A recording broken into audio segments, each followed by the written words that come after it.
It's been nearly a year since the release of Tears of the Kingdom, and we are all left wondering, what's next? What will the next major Zelda game be like? If you're anything like me, and the next game is just a new map with 4 new abilities, more shrines, and memory cutscenes, then you'll be disappointed. In this video, I'm going to lay out 5 changes I would make for the next big Zelda game. Make sure to leave a comment about what changes you would make for the next Zelda before I start this list to see what changes we have in common. Now, I don't need to get into any specifics about what I want the story to be for the next Zelda game. What I want, and I'm sure many others would agree, is for the story structure to change. The past 2 games have told the bulk of the story through memories that happened way in the past before the game's events. So all of the most interesting plot points already happened, and we are only really present for the final act. I really just want to see a Zelda story unfold as I'm playing it, with twists and turns along the way, much like we saw in games like Twilight Princess and Skyward Sword. Let me randomly run into the villain unexpectedly, or have to save one of my friends. The closest thing we had to this in Tears of the Kingdom was Koga, who was really a more active villain than even Ganondorf, and honestly one of the best parts about the game. We need more of that in the next Zelda. Do I even need to explain the completely broken healing and cooking system from both Breath of the Wild and Tears of the Kingdom? The insane amount of food you could stack up made pretty much any boss fight survivable on your first try. Not to mention that anytime you were in danger, you could just pause the game and heal up. The entire system needs to be thrown in the garbage. Meaning, I would get rid of cooking. I would love to see the next Zelda game move away from some of the survival aspects of the last 2 games and put more emphasis back on the adventure. So no more hunting for cooking ingredients. The funny thing about this is that Zelda basically had a perfect system prior to these games. Bottles. Collecting bottles in older Zelda games was a fantastic reward to work for. It also enabled player choice, as you could decide what to store in the bottles, whether it's for healing or to restore magic, or maybe even something completely unrelated to those 2. Having only 4 to 6 bottles total meant that even at your max capacity, the amount of healing you could do wasn't excessive.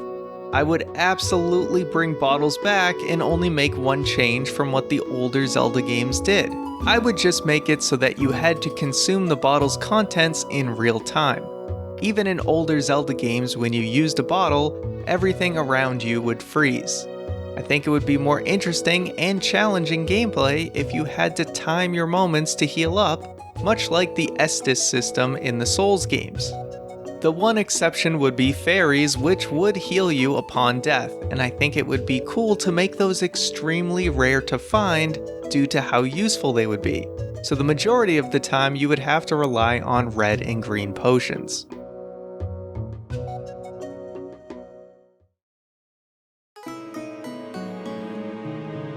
Perhaps my most controversial change would be to get rid of climbing. By climbing, I also mean anything else by extension, like Zonai vehicles or anything else that would let you freely access the map anywhere right from the start. This may sound like a crazy change considering how loved and praised climbing was, especially in Breath of the Wild. My main reason for the change is that I feel like having ultimate freedom of exploration for the player kind of makes the developers only able to design the game in a certain way. For instance, in both the past 2 games, you get all your core abilities right up front at the start. This means you will never get anything as cool or as useful for the rest of your playthrough. Now, I love that for the past 2 games, but now I'd like to move on to something different. Unlocking something like a hookshot halfway through the game that changes how I can explore the map sounds incredibly exciting and was enjoyable when it was done in previous Zelda games. Also, not being able to just go in any direction at any time would force the player into more tailor-made challenges and sequences that test the player, as opposed to having to plop random enemy camps around the map and hope that the player runs into it. Some of the best moments of Tears of the Kingdom came from linear sections leading up to dungeons. Limiting the amount of paths a player can take would mean each path would have a lot more thought put into it, likely testing the player in more interesting ways.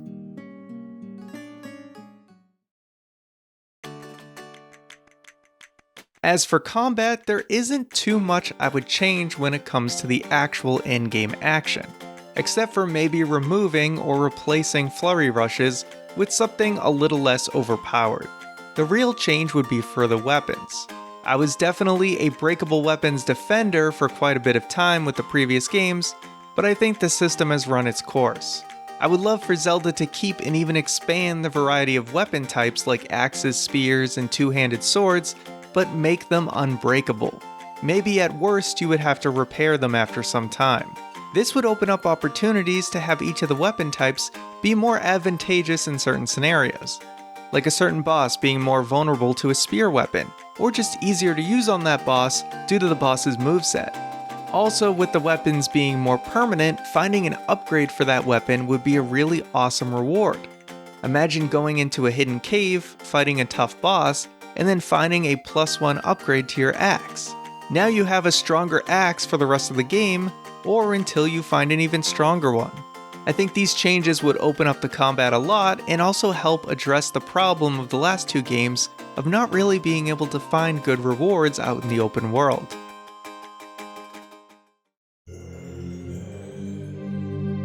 Unsurprisingly, the final change would be to the dungeons. After 2 games, I think it's fair to say that the open-air version of dungeons are just simply not as good as the classic Zelda dungeons we loved to play for the last 30 years. Removing things like climbing and zonai devices that I mentioned previously would make it easier for the developers to bring back those more traditional dungeons. Breath of the Wild and Tears of the Kingdom were all about freedom, and they tried to instill that philosophy into their dungeons, and I just don't think it landed. Sometimes restrictions make things better and breed more creativity. We even saw restrictions used in challenges like Eventide Island and certain shrines in Tears of the Kingdom, and they were honestly some of the best parts of those games. Having freedom in the open world and then entering a dungeon with a more structured or even linear challenge would complement the game as opposed to hurting it. Another change I would make is to have more optional dungeons. Now technically every dungeon in open-air Zelda is optional, but I think you get what I mean.